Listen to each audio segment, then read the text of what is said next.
Howdy, y'all. Happy Pride Month. I'm sure you're all aware of the current situation in Palestine, but just to cover my bases, following an October 7th attack by Hamas on an Israeli music festival, which killed approximately 1,200 people and resulted in the capture of approximately 240 hostages, Israel began a large-scale bombing campaign and ground invasion in Gaza, which, as of this writing, has killed at least 36,731 people, per Al Jazeera. Now, the October 7th attack was unobjectionably bad, resulting in many, mostly civilian casualties. DDD Enterprises takes a firm "killing people is not cool" stance. However, when it comes to justifying ongoing military action in Gaza, the continual pointing to this attack and the hostages captured during it rings a bit hollow. Because 1. Israel has already rejected ceasefire plans which would have allowed for the release of the hostages, with Benjamin Netanyahu turning down a ceasefire proposal in February under the rationale that he only wanted the war to end after the complete destruction of Hamas. 2. If the hostages were a significant concern, then a bombing campaign seems contradictory to the goal of saving the hostages. Explosives are not known for being discriminating about who they blow up. And most importantly, the October 7th attack was not the start of the conflict, and cannot be viewed as detached from the history of the region, with the Israeli colonial project dating back about a century and being responsible for the deaths of thousands of Palestinians and the displacement of millions more.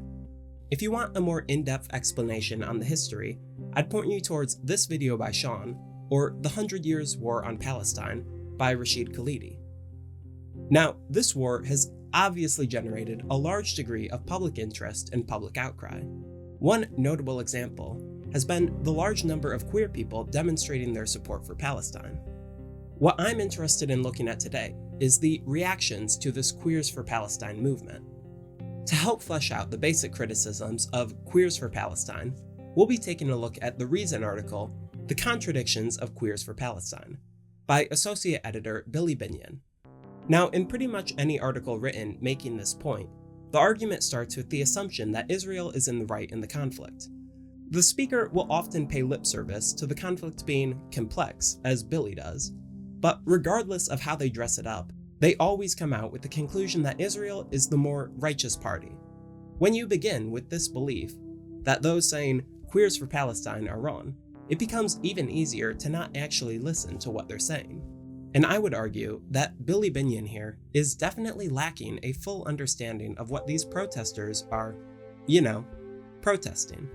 In the beginning of his article, he talks about the terrorist attacks launched against Israel by Hamas, before pointing to a Queers for Palestine protest in New York City, claiming that the protesters appeared to be blaming Israel for these attacks, before going on to describe the October 7th attacks in further detail.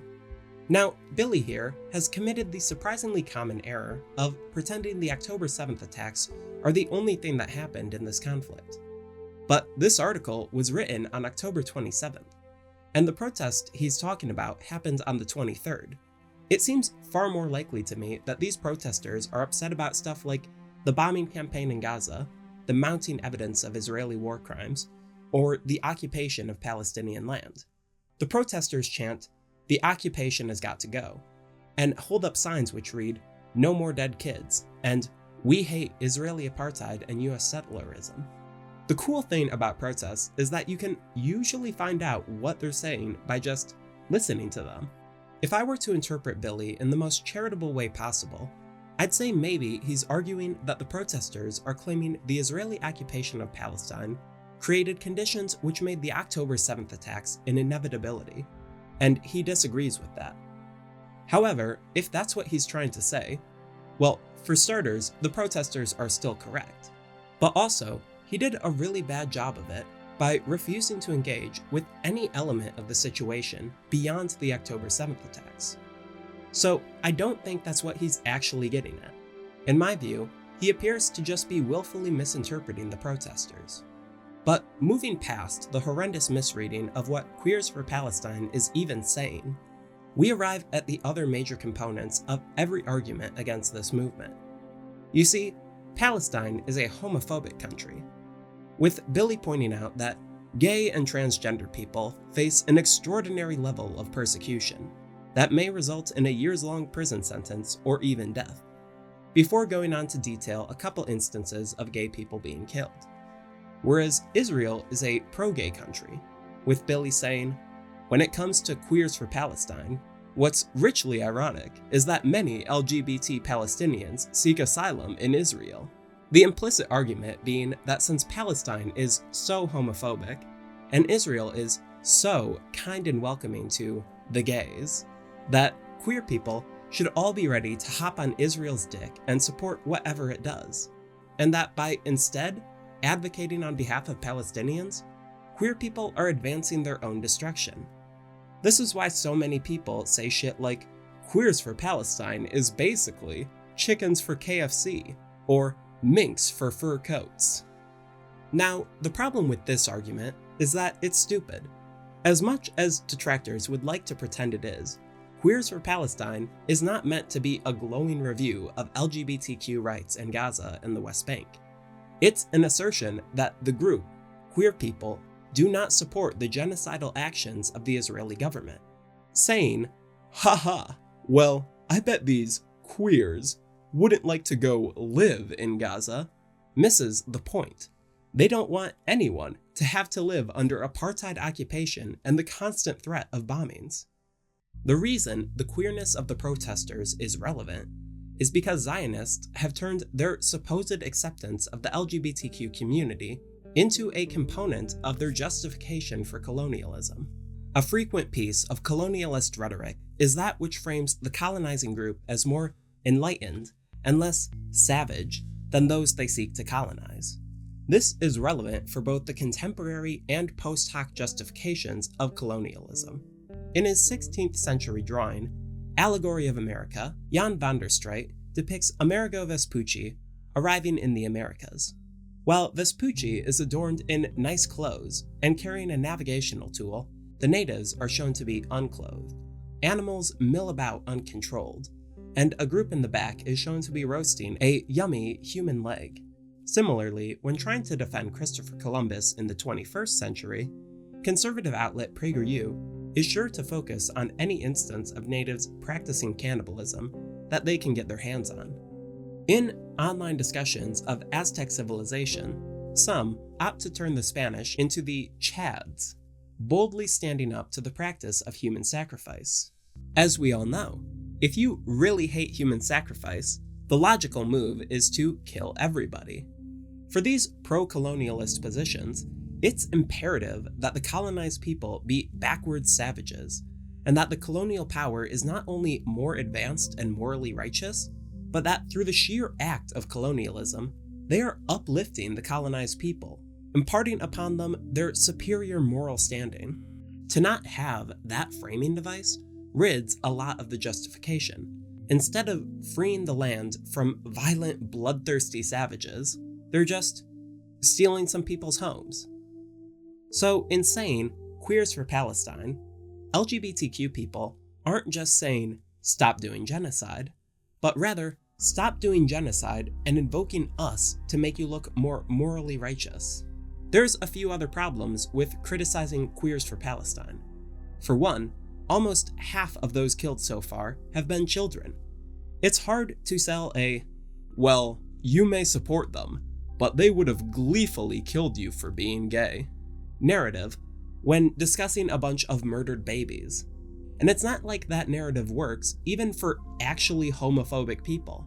I think that most LGBTQ folks believe the punishment for being homophobic should not be living under an apartheid state, having your home stolen, and being killed.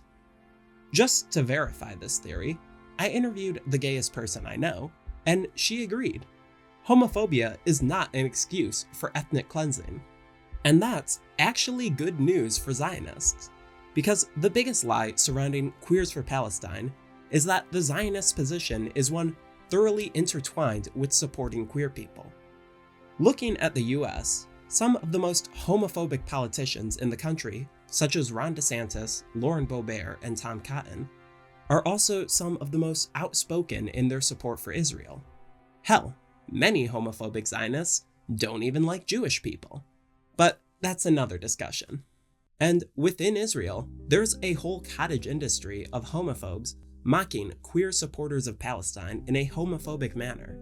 In a sketch from the Israeli TV show, What a Wonderful Country, two queer student protesters in support of Palestine talk with a Hamas soldier who discusses his desire to kill them.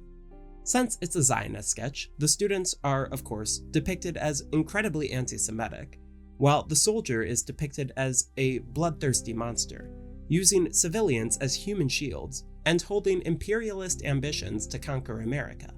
This is all pretty standard bullshit for Zionist propaganda, but what sticks out to me is that while the sketch is premised around the homophobia of the Hamas soldier, it also includes lines like, "I major in queer post-colonial astrology," and "I'm not anti-Semitic, I'm racist fluid," which sound like they were pulled directly out of 2014 homophobic YouTube. For a more blatant example of Zionist queerphobia, let's take a look at a cartoon made by the group, I can't believe I have to fucking say this, Israeli Cool. In the cartoon, a queer person launches a GoFundMe to go on a trip to free the people of Gaza from the evil Zionist occupation. When the GoFundMe is successful, the person flies to Gaza, where they are thrown off a UNRWA building to their death. Now, I am going to make a bold claim here.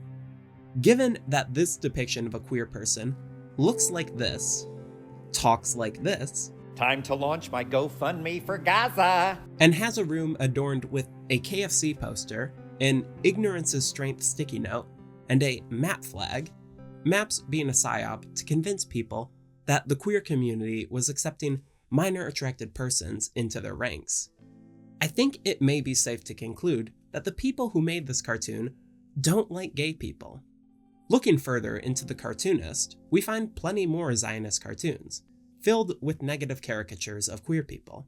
One thing that stuck out to me while looking through the cartoons is that this artist tends to depict the good people in their cartoons with rounded heads, while many of the bad people receive long heads with protruding mouths. If this seems familiar, it's because the head shapes line up with the charts in Crania Americana, a foundational text of the phrenology movement. So, not only is this Zionist movement dabbling in homophobia, but also in 19th century style racism. Aside, when taking all of the criticisms of Queers for Palestine into account, we find that, in a shocking reveal, those who are informed and yet still continue to stand by Israel are not doing so out of an abundance of love and respect for all their fellow humans, particularly the gays. Queer people deserve more than to be used as a propaganda tool to increase support for an apartheid state, and Palestinian people deserve to live, free from the threat of colonialist violence. Ultimately in this discussion, the voices least considered are those of queer Palestinians themselves, who are left to struggle, all the while being told that the nation most responsible for their state of subjugation is actually a wonderful safe haven for their kind. I'd like to end this video by looking at the piece Reflecting on Queerness in Times of Genocide, published on June 16th by Al-Cause, a Palestinian LGBTQ activist group. There will be a link to the full piece in the description if you'd like to read it, as well as a link to donate to the group. In the article, they discuss their discontent with the international community's support for the regime that is killing their people, going on to detail a need to cut off from Western LGBTQ organizers who are only interested in supporting their queer identity, but not their Palestinian one, and asserting that the Zionist colonial enterprise is predicated on the sexual abuse of Palestinians. The article's final paragraph reads, "It is time to end LGBT organizations' complicity with genocide and challenge performative queer global activism, as well as refuse to participate in performative statehood celebrations while Gaza is being erased. It is not too late to recommit to the abolition of the Zionist entity and the liberation of Palestine. Invest in the abolition of every system of oppression and join a queer group in your city, or create one. Join the new demonstrations taking place inside Palestine, the West Bank, and 48 territories, and take your queer friends with you. And for our comrades across the globe, continue to escalate through local demonstrations and direct actions. Remember, there is no pride in genocide. The struggle of queer Palestinians is interwoven with the struggle of all Palestinians, that being a fight against genocidal colonialism of their land and their people. Thanks for watching. Like, comment, and subscribe. Thank you to my patrons, and a special thank you to my $10 and up patrons, Amy Gleixner, Mona Abdel Karim, and Arlen. My university had an encampment during finals week. Not the ideal time, given that most students had already moved out by then, but it happened. The students were protesting the university's investment in Israeli bonds. And in a truly big brain response, the president made a statement that the university did not own any Israeli security bonds, as if that was what the protesters were talking about. Wild how complacency in genocide makes you real shit at reading. I do not like you, Mr. President Kevin. Anyways, happy Pride Month, free Palestine.